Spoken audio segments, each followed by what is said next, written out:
La batalla de Puebla fue un combate librado el 5 de mayo de 1862 en las cercanías de la ciudad de Puebla, entre los ejércitos de la República Mexicana, bajo el mando de Ignacio Zaragoza, y del Segundo Imperio francés, dirigido por Charles Ferdinand Latrille, conde de Lorences, durante la Segunda Intervención Francesa en México, cuyo resultado fue una victoria importante para los mexicanos, ya que con unas fuerzas consideradas como inferiores lograron vencer a uno de los ejércitos más experimentados y respetados de su época.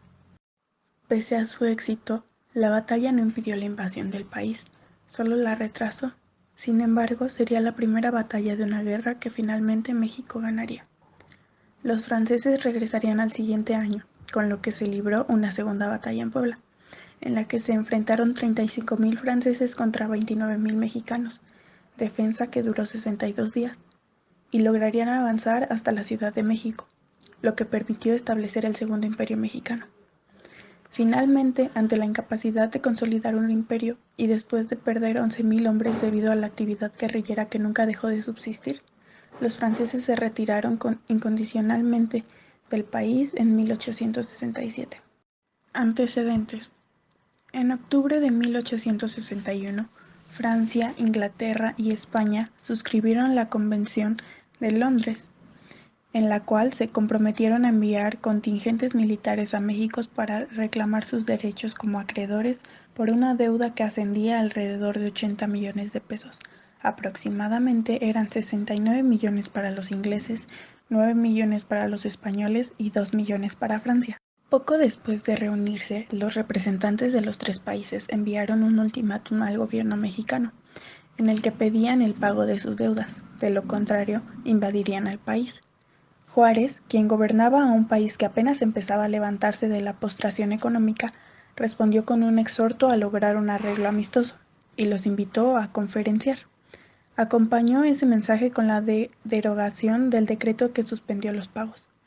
Al mismo tiempo, en vista de la posibilidad real de una invasión militar que buscara llegar a la Ciudad de México, ordenó el traslado de pertrechos y la fortificación de Puebla, así como crear una unidad a la que se designó como Ejército de Oriente, que fue puesta bajo el mando del general José López Uruaga.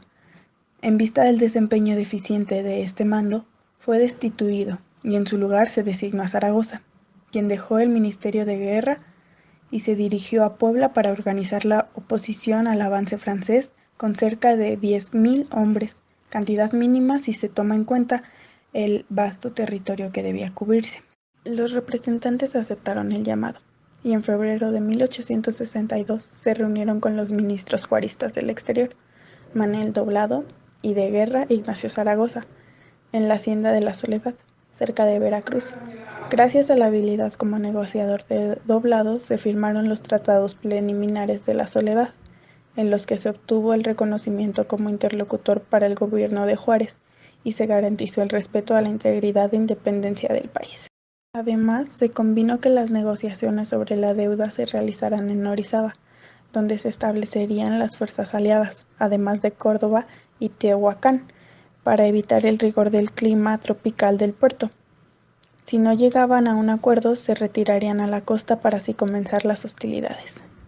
El 5 de marzo, cuando aún se realizaban las negociaciones en Orizaba, llegó a Veracruz un contingente militar francés bajo el mando de Charles Ferdinand Latrille, conde de Lorences, quien relevó en el mando a Jurien de la Gaviere y se dirigió a Tehuacán.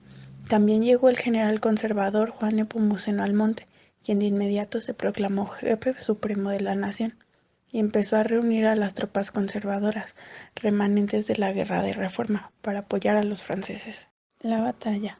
El 5 de mayo de 1862 se produce la Batalla de Puebla, cuando el ejército francés, al mando del comandante Charles Ferdinand Latrille, aparece por el horizonte en la hacienda de Remetería cercana a Puebla, cruzando fuego con guerrillas que resistieron. A pesar de ello, continuaron avanzando. De pronto se exhibe una estrategia que dirigía hacia el fuerte medio batallón francés, mientras el otro sigue avanzando con dirección a Puebla. En vista de esto, Ignacio Zaragoza replantea su estrategia y mueve sus tropas hacia los fuertes, sin descuidar el frente de la batalla. Contaba el ejército mexicano con unos 4.800 hombres, y aunque los franceses llevaban ventajas, tuvieron que rendirse ante los ataques del ejército de caballería dirigido por Zaragoza. Fue una victoria para México la retirada y el retroceso de las tropas llevadas a la rendición por el ejército de caballería, aunque no impidió una posterior invasión francesa que llevó a una segunda batalla. Sin embargo, de forma voluntaria, Francia retira sus tropas de Puebla unos meses más tarde, tras obtener bajas de 11.000 hombres y considerar que las pérdidas no habían valido la pena. Consecuencias. El saldo final de la batalla fue de 476 muertos y 345 heridos del lado francés, así como 83 muertos, cerca de 131 heridos y 12 desaparecidos para el ejército de Oriente. A las 7 de la noche del día 6 de mayo arribaron a Puebla el general Antillón y sus tropas. Zaragoza esperaba un nuevo ataque de lorenses, pero el día 8 de mayo, dispuso la retirada hasta San Agustín del Palmar, siendo saludado por la artillería republicana y la banda de guerra de los carabineros, quienes tocaron escape.